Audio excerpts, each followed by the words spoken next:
بسم الله الرحمن الرحيم. تلك الرسل فضلنا بعضهم على بعض منهم من كلم الله. تلك الرسل دغا جماعت د پیغمبرانو ده فضلنا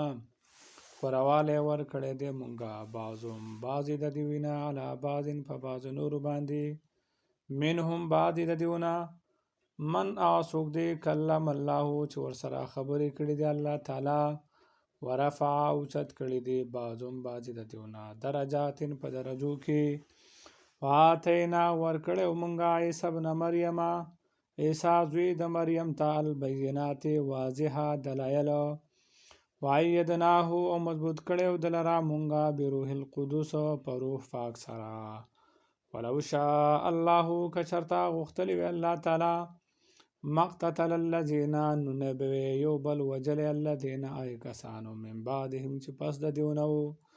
من بعد پس ما د اغنا جاءتهم البينات چراغلی دیوتا واضحه دلایل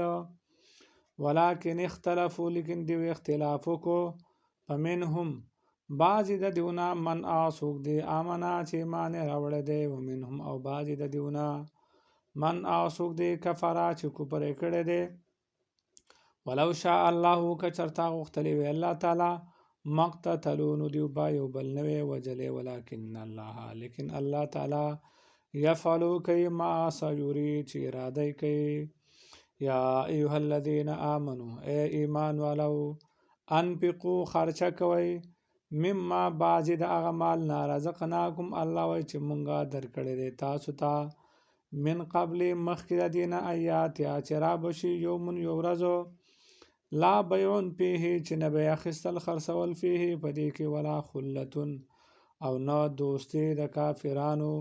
ولا شفاعت او نه سفارش د کافر د پاره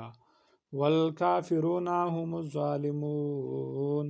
او کافران خاص ظالمان دي الله لا اله نشتره حقدار د بندګۍ الا هو مگر دقه الله دی الحیو همیشه ژوند دی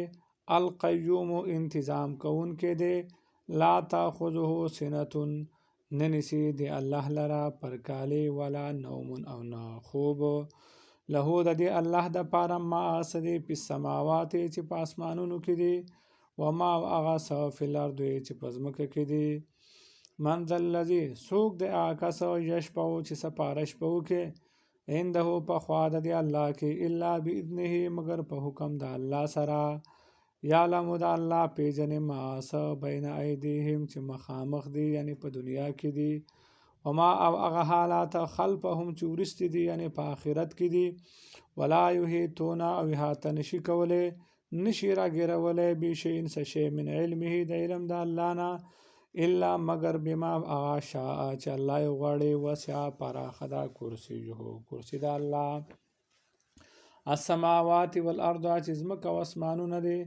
ولا یعود او نستړی کوي حفظهما حفاظت د دې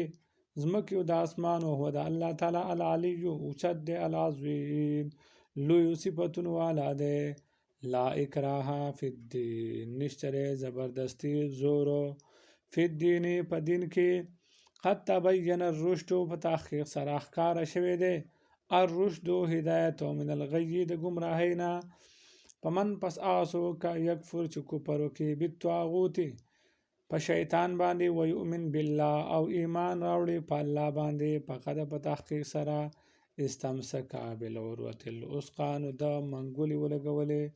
بالعروة پکړی الوثقى مضبوطی سره لن پسام لها چې نشته رشلې دل داغې د پاره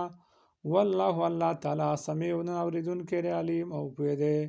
الله ولی الذین الله دوست د کسانو امنو چې ایمان راوړی دی یخرجهم راوباسي د خپل دوستان من الظلمات د تیارونه الی النور رڼا د توحید طرف ته والذین کسان کفرو چې کفر کړي دي اولیاء هم دوستان د دوی الطاغوت شیطانان دي یخرجونهم راوباسي د من النور د رڼا نه الی الظلمات تیارو طرف ته اولئک اصحاب النار دا خلق ور ولدهم فيها خالدون